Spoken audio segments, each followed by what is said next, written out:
We might be live, pal, but this is going to be a slightly shorter show. I have to cut out about 15 minutes early.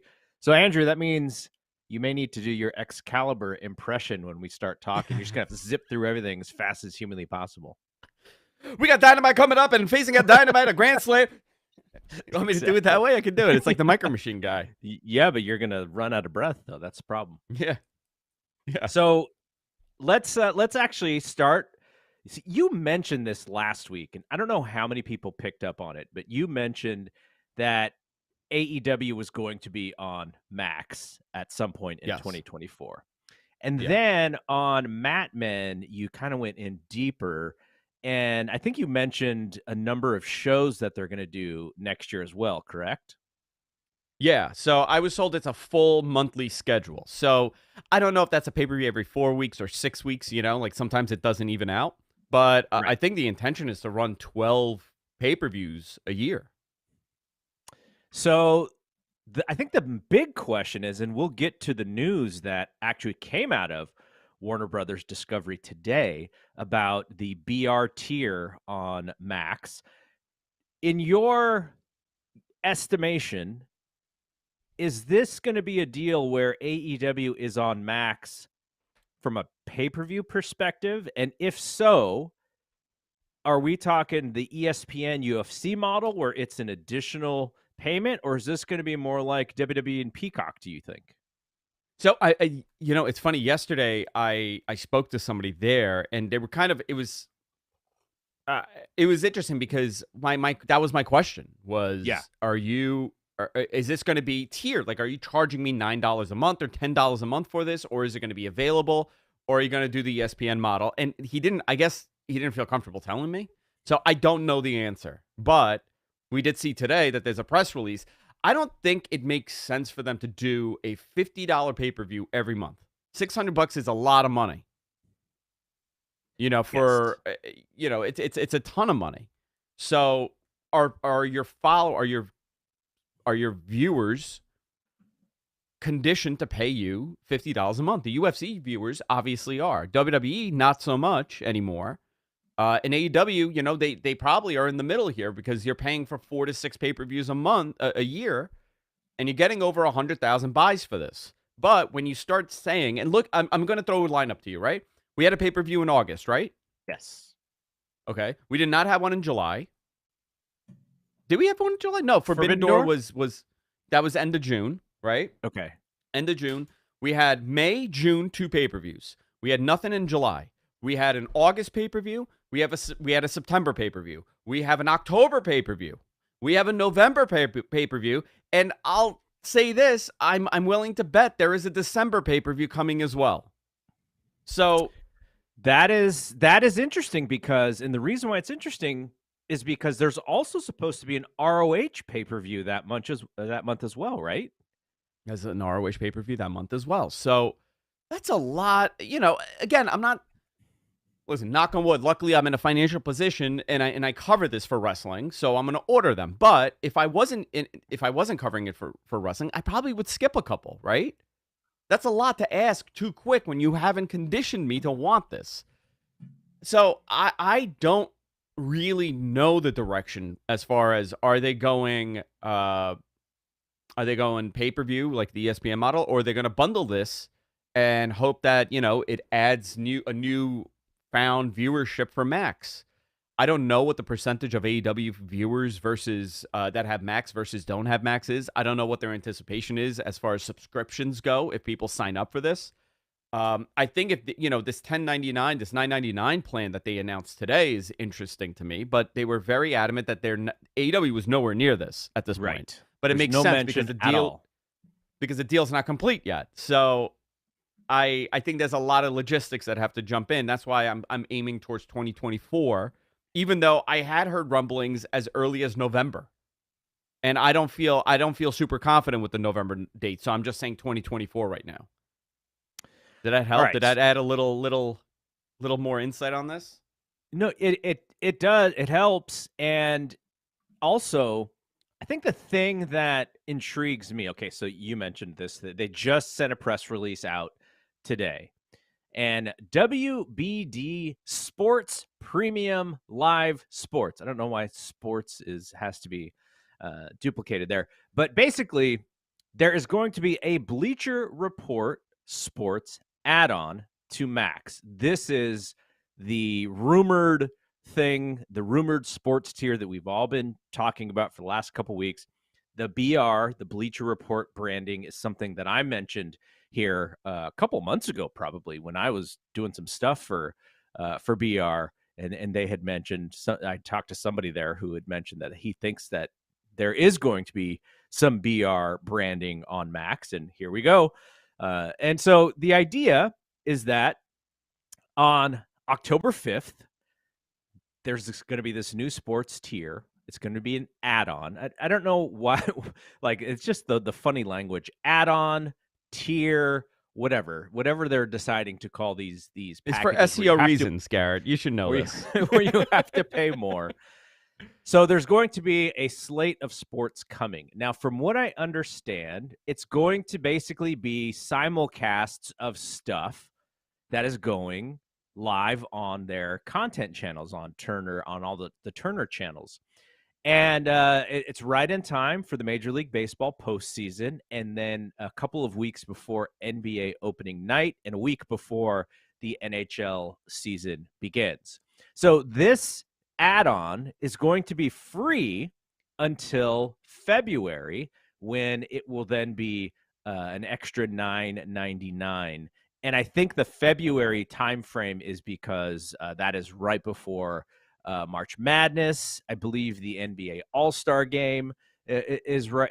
Actually, no, the NBA All-Star Game and all that stuff will be included. It's not until the end of February. Actual leap day is when you have to start paying. So, as we said, inconspicuous by its absence is AEW, but it's possible that there is going to be a rights deal that needs to sort of be decided. Now, Tony Khan himself has said that Warner Brothers Discovery owns all of the streaming rights for AEW. Mm-hmm. So there you go. He's kind of given us a hint there. And we'll have to figure out what the pay-per-view thing is. But your thought or your idea makes sense in that if you include the pay-per-view stuff in this over-the-top price, it becomes affordable, and maybe you can drive AEW fans, whatever that number is, whatever the number is of AEW fans who will be open to paying for one pay-per-view a year. If that number is 200,000 or 300,000 or whatever, you may get there monthly. And it's not just $9.99 a month. What you're hoping is that they just pay for it and they forget about it, especially if you have a pay-per-view every month. You're not getting $9.99 a month. You're actually getting $120 a year from that same customer. So I think if that is the idea, it makes sense. Though the $9.99 price is a little lower than I thought. I thought 15 to 20, but they've looked into this and what's doable. But yeah, the idea that if AEW pay-per-views go here, I'm intrigued, because I'm not intrigued about paying $50 12 times a year for sure. Yeah. So let me just preface this way. I don't know 100% that this $9.99 is encompassing AEW, right? I do know that they will be going to Max. I feel very confident to say that.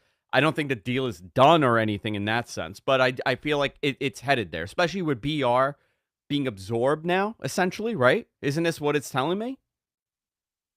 Because why would the BR app still exist? Yeah, I don't know what else they have on pay-per-view. I don't follow all the other things that they sell, but there is in the press release here, there is soccer, national team, men's and women's. There is the match, which is the golf thing, but that's also on TNT from what I remember. So I don't think that's pay-per-view. Yeah. I don't know what the pay-per-view aspect of what they're doing is. And maybe this is just all the content that is on the live channels that they're talking about, and they're not talking about any of their pay-per-view content here yet. Yeah, I don't know. But I do in speaking to so many people there, I think it's the smart money, to say that they will be going to Max. I just don't have a date set, but this is a company that's added, additional pay-per-view after additional pay-per-view and potentially another one in December. And obviously you'll probably have one in November. So I don't know if this is just announcements lining up with each other, or, a contract isn't signed. There's a lot of things into play. Somebody goes, how come they didn't, somebody on Twitter is like, Andrew, you're a smart guy. AEW isn't in this package for $9.99. They could put the old content library on Max today if they wanted to. No, they can't, because that's a next day streaming right. That's money on the table. You're not going to, like, if I was AEW, if I'm Tony and Max is like, hey, by the way, you want to put all your content on Max? I'm going to say, how much? Why would I give it away for free? Then the next day streaming is important too for fans who, maybe they're not cable subscribers, right? Maybe they're trying to cut the cord, but they're willing to use the Max service to watch Dynamite the next day. And then you don't have to watch the commercials. Like, that's how I watch Raw and NXT currently, is I just wait until the next morning, and then I can just buzz through and not have to worry about commercials. And it's a clipped version. It's a shorter version of the show. But I think that is an important thing, because the more content that AEW adds, I'm not watching Rampage live. I will never watch Rampage live. But maybe on Saturday morning, I'll go to Max and I'll watch a clip. I'll watch one without any commercials that, it's an hour show that now is 40 minutes or so. And so that is another way to digest that show. And you could do the same with Collision and Dynamite. But like you're saying, by having those, you may take away some of the live viewers. So you have to make it up in some way. And for Tony Khan, he's got to be able to sell that right as well, because what he's being, I'm sure he's being evaluated on so many different things, but everyone looks at that rating the next day of Dynamite and such. I guess the other thing here that I'm curious about is the reason to withhold this idea of AEW going to Max is because if you're going to sell a pay-per-view in October, in November, in December, possibly December, maybe possibly December, you don't want to in advance make this announcement that, oh, by the way, in January, AEW shows are going to be on this add-on, because people are just going to be like, oh, I'm just not going to buy these then. I'm just going to wait until January. So there's a timing aspect of this, I think, that makes sense, is to not have AEW involved in this announcement. There's a timing aspect in every scenario, whether or not like regarding the announcement, regarding your current pay-per-view structure, regarding doing something bigger once this is announced. There's a lot of things on the table here. The fact that AEW, they did take the extension to 2024, so there's really no sense of urgency to sign that deal in time. But I think all of this is going hand in hand. I think there's a reason why we're delayed a little bit here, but this is all positive stuff. I think Max is a great platform. I enjoy. I mean, I tend to use that platform more than anything else, more than Netflix. So, it's just a waiting game, in my opinion. Yeah. So, interesting news. We'll find out more as the year goes on, I'm sure. We'll see what gets written. We'll see what gets announced. And, I'm sure we'll find out much before their actual announcement. Maybe not much before, but I wonder how Tony is going to announce this one. Does he do the announcement on Dynamite? Does he do the Tony Khan has a special announcement gimmick? Is that the deal? I wonder how they're going to announce that. I would imagine they're going to have a Tony Khan has a special announcement deal. That's what I would say. And I'll put my money on that. Okay. Now, we kind of buried the news of the weekend here. And the news of the weekend was The Rock showing up on SmackDown. And if you were kind of following the tea leaves, him showing up on the Pat McAfee show which was in Boulder, Colorado, and SmackDown was in Denver, kind of got a lot of people thinking, myself included, like, I wonder if Rock's going to be at SmackDown. Now, I thought McAfee would be at SmackDown for sure. I just figured, he's got this new show on ESPN. It'd be nice to show his face on WWE TV so that, they can remember that he's got this show on ESPN Plus.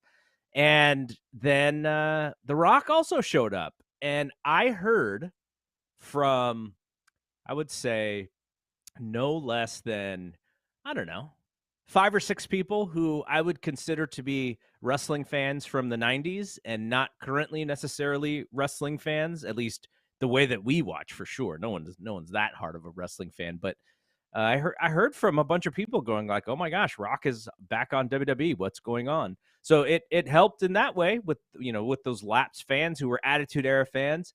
They were kind of excited. I don't know if that made them watch SmackDown or if they were just watching the clips on Twitter. But I also did mention to some, like, hey, you may want to pay attention to this. There's a possibility that this dude shows up. Did you hear from a lot of people?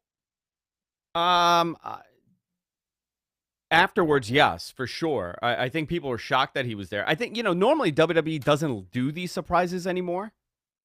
Normally it's like led on and kind of hinted and you have an idea of what's happening. So it was nice that it was a big surprise to a lot of people. And a lot of people changed channels and they found it and they put it on. Listen, 2 years ago, we did this show. I would say it was probably around December of 2021, right? Or around then. Definitely in 2022, we discussed the plan was The Rock and Roman. That was the plan. And for whatever reason, I told Garrett a very interesting story before we went on the air on when I realized he wasn't going to do it because there's certain things that you have to do in order to, before, especially if you're a guy like The Rock, this is something you would probably take insurance on for sure, right? You inform the studios you're going to do this. And a lot of the rumbling wasn't there as much as it was when that initial meeting happened where they agreed to do this. It seems like it was a creative issue for Dwayne, and it wasn't so much training, right? Yeah, I mean, I hadn't heard anything until you told me that.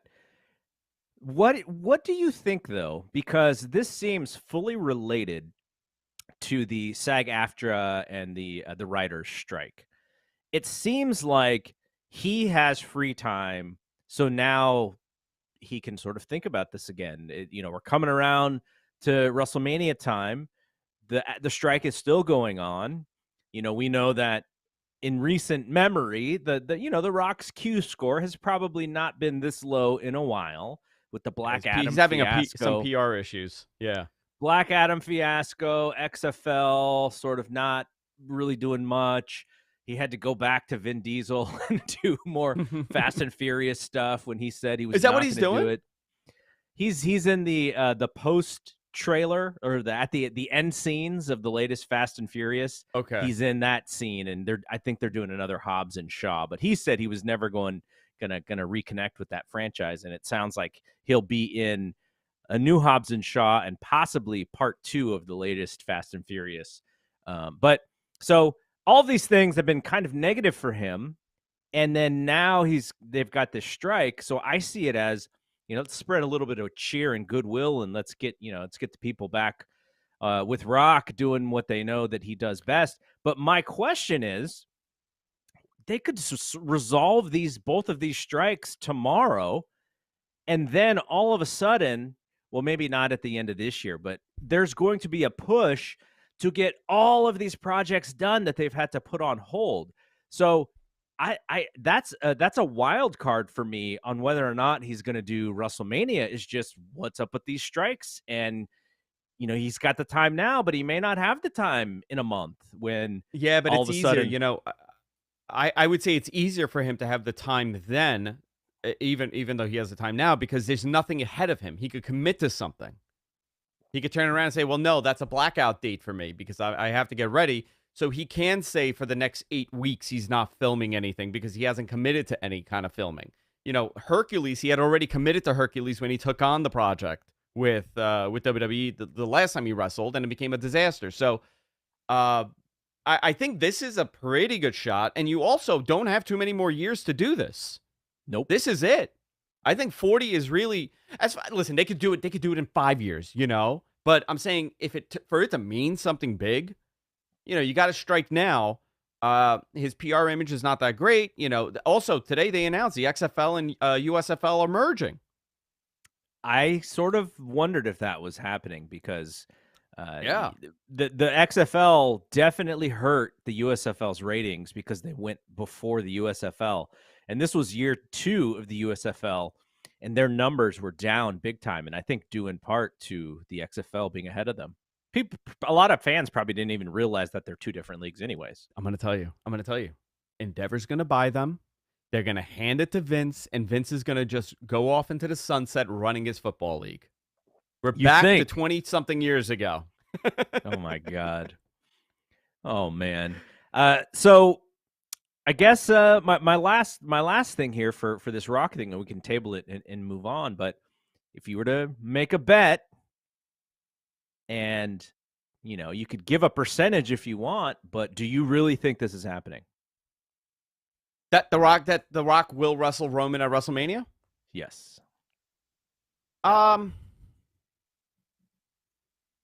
I would say, you know what? I'm going to say 70% chance.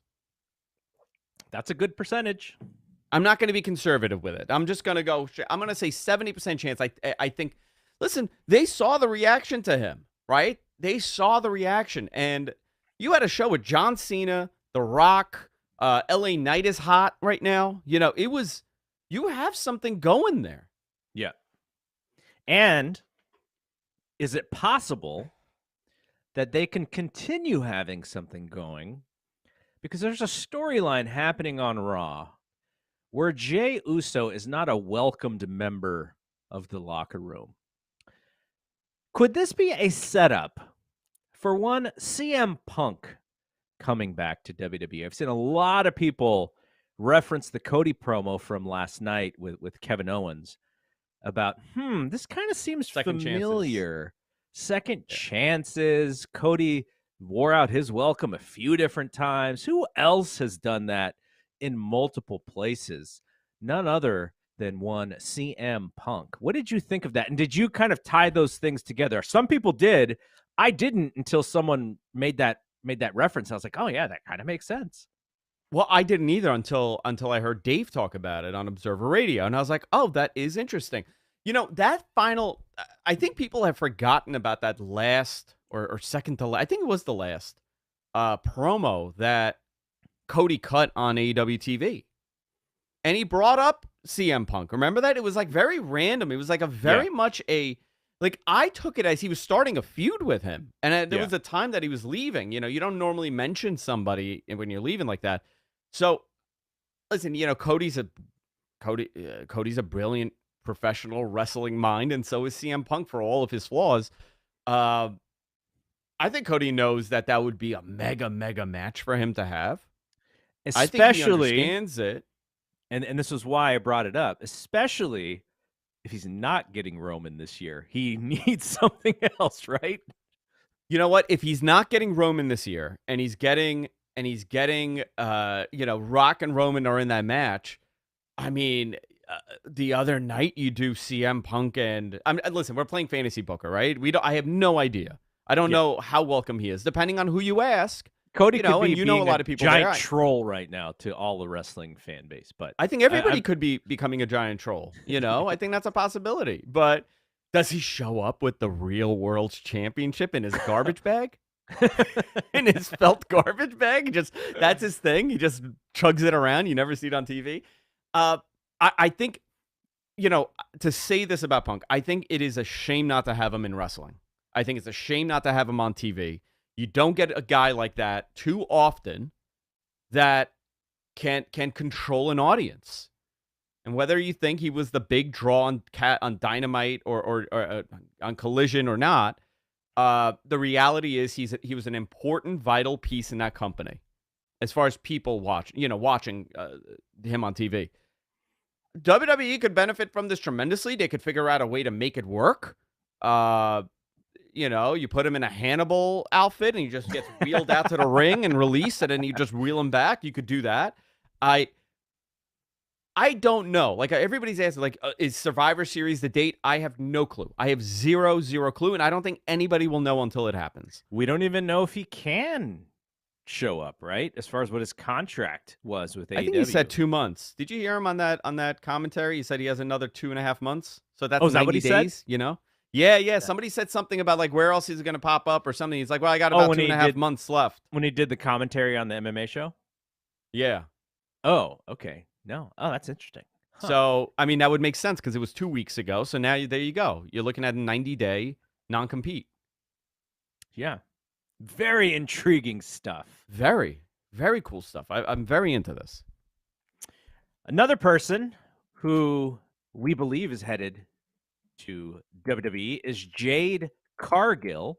Now, when we recorded last week, she hadn't even showed up in AEW, or re-showed up since she lost her title, and then she shows up, does a taping after Dynamite for Rampage. Pretty good match. Was the main event of Rampage. Yeah. After she loses, she hugs Chris and raises Chris's hand and points to the belt. You're the champion, and which is a different vibe for her character, which led people to believe that she was leaving. And we got the report the next morning from Dave that people expected her to be leaving AEW.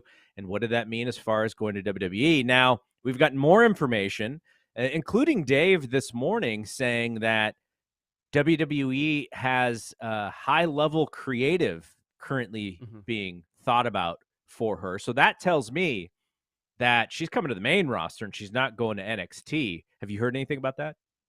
I will say, a year ago, I spoke to some people from there, and they had ideas for her then. Okay? She was that name. I mean, I've heard other, like, I don't want to start the rumor mill, okay? I don't want to start speculating on who else they like. Maybe you know what I could do? If I do one of those drinking shows, it'll open me up a little bit, and I'll talk about it.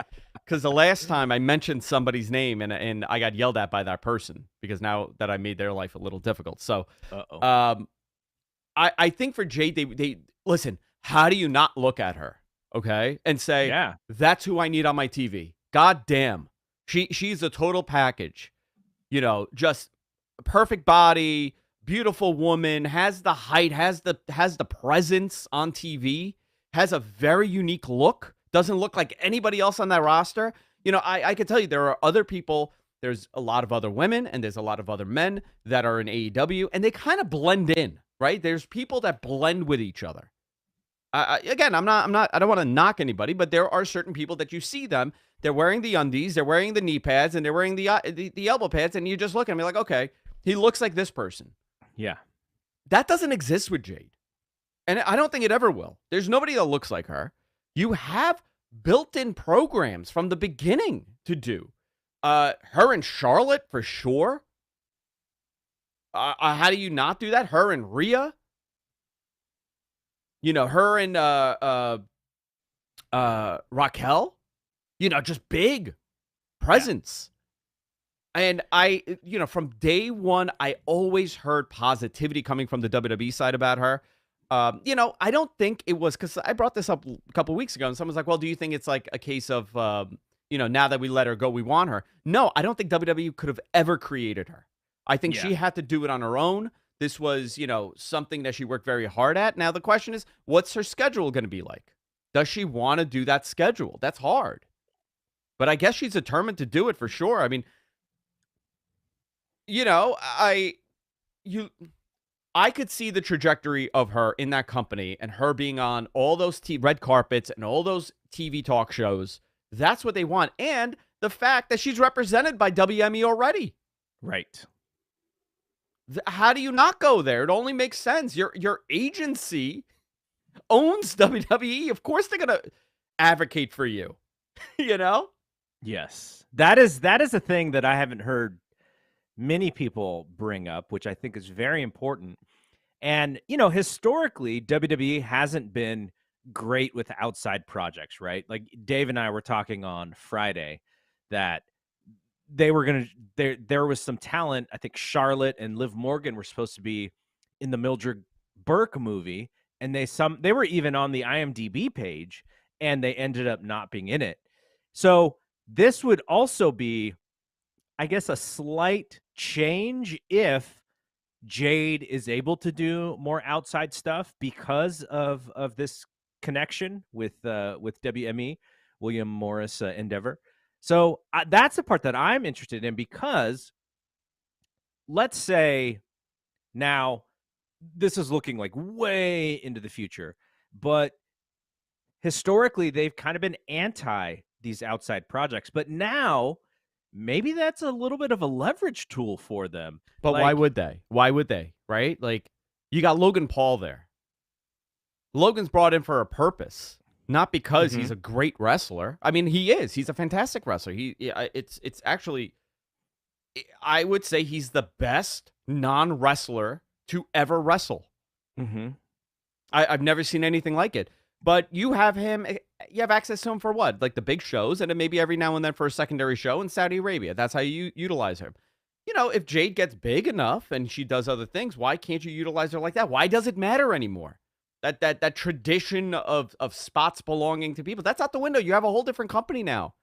It's not a carnival barker, running your business. It's Ari Emmanuel. Yeah. That's a entertainment guy. So I think you're going to see more of this. I think you're going to see more of not so much the Jade, going over and having a limited schedule, but the Bad Bunnies and this one and that one. I think you're going to see a ton of these crossovers with movies if they're represented by somebody, showing up in WWE and doing something. It's the next 5 years of this company is going to look totally different. I don't think today's business is going to be what it is for them in 5 years. Can I pitch something? Vince at 83. I want to pitch something to Warner Brothers Discovery here. Yeah. There was a show that used to be on HBO called Entourage. The main character was inspired by, let's say, Ari Emmanuel. And now here we are. I don't remember. I think there was a Entourage movie probably 8 years ago or something where they brought back all the cast, but we haven't had an actual show for a while now. Imagine redoing Entourage or doing an extended, season 8 or whatever it would be. And now you have a Vince McMahon and a Dana White character. Oh my God. That would be they so just awesome. party? They're just going out partying? The story is that those guys are from my neighborhood. Oh yeah? They went to Francis Lewis High School. They're from like my neck of the woods. They're from Bayside, Whitestone. They're the whole premise is that they were just kids that grew up here.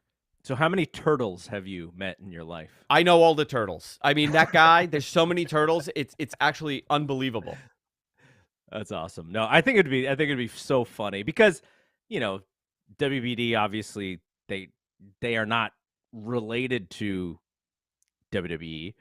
So if they do this show, it'd be, a portrayal of, but I think it'd be kind of funny if they did. But all right, let's talk about this Grand Slam show. You're going to be present, yes. Correct? I am. I got my press approval. Rich is going to be there. I'm going to be there. Representing Wrestling Observer, of course. I have my big badge with a Dave photo on it and all the stars. Stars are made all around the picture of Dave. That's how I'm going to get it. I'm just going to be like, you know who I am? And I'm going to hold up a picture of Dave. And they're going to be like, I'm so sorry. Yeah, I'm excited to go. Listen, man, it's a couple of minutes. It's my hood. How could I not go? I agree with you. I think you have to go. Now, here's the question. This is going to be a long show. At what point do you bail out? Are we talking before Dynamite is over? Are you going to at least get through Dynamite? So everybody knows that my chariot eventually turns into a pumpkin, and I have to get out before that happens. So because Jess is not coming to this one, I think I'll stay a little bit later, but I don't think I'm going to make it through Rampage. Because if that's the case, then we're leaving at midnight. Yeah, the show ends at 10. And you got to work the next day. and I got to work the next day. So I think I'm probably going to bail. I don't know, maybe 9:40. Nothing against AEW. I would I don't stay at any show. I just can't. I got too much going on. I wish I could. By the way, we'll get to the matches here in the last 10 minutes of the show, but the Raw ratings came out today. Yeah, I was about to. now. I was literally saying that to you. Did you see the Collision ratings and the Raw ratings? I saw a Collision number, but I didn't see the overall quarters to Collision. Collision actually ended bigger than they started, which is kind of interesting. Yeah. Wow. 1.33 for Raw last night with a 0.44 for the key demo. So the 0.44 is up from last week, but the overall viewership was slightly down from last week. And they were heads up against 2 NFL games that were on at the same time. So that's a slight change in the competition there. Yeah. So look at this. 467 was their number, right? Did you see this? With a 0.15? Oh, you're talking about Collision. Yeah. Yeah. Okay. What were the rumors yesterday that it had like collapsed week over week? I don't know. I didn't see any of that stuff. You didn't see that? I got somebody DM me. They go, "Oh my God, these Collision numbers are going to be terrible. It's collapsed." I'm like, "What do you mean?" And I hadn't seen it. I hadn't inquired about it. And then I'm like, 467. That's pretty much where they've been.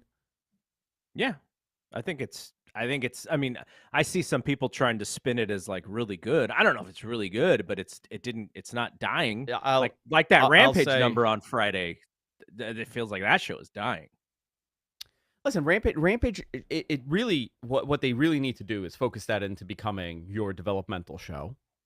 And I think what they need to do is not film it after Dynamite, film it before, right? Did they move it before Dynamite or after? It's before. I haven't been to a TV taping in a little while.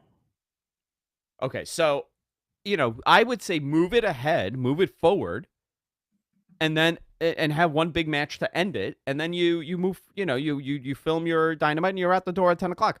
I don't see why this show has to be the way it is. And I think they're starting to change it, but it's a lot to ask of, listen, I love AEW, but it's a lot to ask when your product is not as super hot as it was. And you're asking me to commit 5 hours a week to you. Yep. And then out of those 5 hours, what is the least important hour in, even when it comes to their own promotion? It's Rampage. So that's the one that people are just going to skip. By the way, did you see the number for Coach Prime and his Colorado Buffaloes against Colorado State? The most watched ESPN late primetime game ever. So the game kicked off, like you would have been tired already by this because it's 10 o'clock East Coast, right? When the game started. So 7 o'clock Pacific. Oh my God. I'm in bed already. They did 9.3 million viewers when sort of the average audience for that game usually in that slot is like 1 million. So they did 9x the audience for that game. For a 10 p.m. game. Listen, it's primetime Deion Sanders. What do you want? Exactly. He is primetime. He is primetime. The best. I kind of want to get some of those sunglasses, man. Those things are ridiculous. It's funny because he should put out another rap album. I think Deion needs to put out music again. Must be the money. Yeah. Well, the one season he played for my team, the 49ers, was when he put out that album. So I had a copy of it. 100%. I had a copy of it. He was in like a plaid sleeveless suit in there. All right, last couple minutes before we get out of here, let's talk about some of these matches. MJF and Samoa Joe in the main event. I think that's a really good match. I wish MJF would have taken it a slight bit more seriously in his promo instead of doing Scott Steiner math, because Joe's going to kill you. But yeah, I think it's a pretty strong main event for this show, and I'm very interested to see in how MJF keeps this one. My guess is that it's going to be a heavy angle kind of thing where we're progressing Cole and the Kingdom and those guys, which, Yeah. it's not pay-per-view, so I'm fine with that. I don't mind angles in TV matches because I watch pay-per-views for match quality for a But show doesn't it like feel like it's a this. lot of bodies? It's a lot of bodies, right? It's just people to be there. That's how I Well, felt but about Collision. And the about same is going Collision. like a Collision, yeah, but Dynamite also sometimes like I don't know why some of these guys are getting lost in the shuffle. They shouldn't Yeah. anymore. Oh, totally. Absolutely. It just there's a lot of people, like, if you were to say your champion is like at the peak, that's 100% right there's your champion, and then your jobbers are like, 0%. Why does everyone else have to be like 50 or 60%? There's like so many people right Yeah. in the middle. Like, even like Ricky Starks' entire character is like, I should be getting promoted way better than I am. Like, that's his whole character. And I feel like he's speaking for, Swerve and Darby and Orange Cassidy. Orange Cassidy's in the main event of All Out against John Moxley, the biggest profile match of his entire career. Do you know the match that he's having this week during Grand Slam? What is it? It's an intergender tag with him and Chris and somebody against 2.0 and Anna Jay. Like, it's like, can you just not take advantage of somebody's highest profile match harder than that? Well, also, Unbelievable. where's Kenny? Kenny is not on any of these He's cards. not You're announced right. for it. Why wouldn't you? Why wouldn't you say? Listen, I gotta, I know you got like 2 minutes here, right? And I'll be really quick. Yeah. I like to put on my marketing hat always. Everything to me is marketing. Every Yes. decision that a company should make is to attract the most amount of people and the most amount of Yes. money. Yes. You're in New York City. You're in a hot market. We love wrestling here. It's a busy market. I could go on the if I hire some guy to pass out cards, I could probably sell a couple dynamite tickets for Grand Slam. You know what I mean? Mm-hmm. Like there's always something here. Mm-hmm. There was no marketing Really? for a stadium show. Nothing. I saw nothing in Manhattan. Zero. Years past there were billboards in the subway. They had done this etching on the sidewalks that said AEW Grand Slam all over New York City.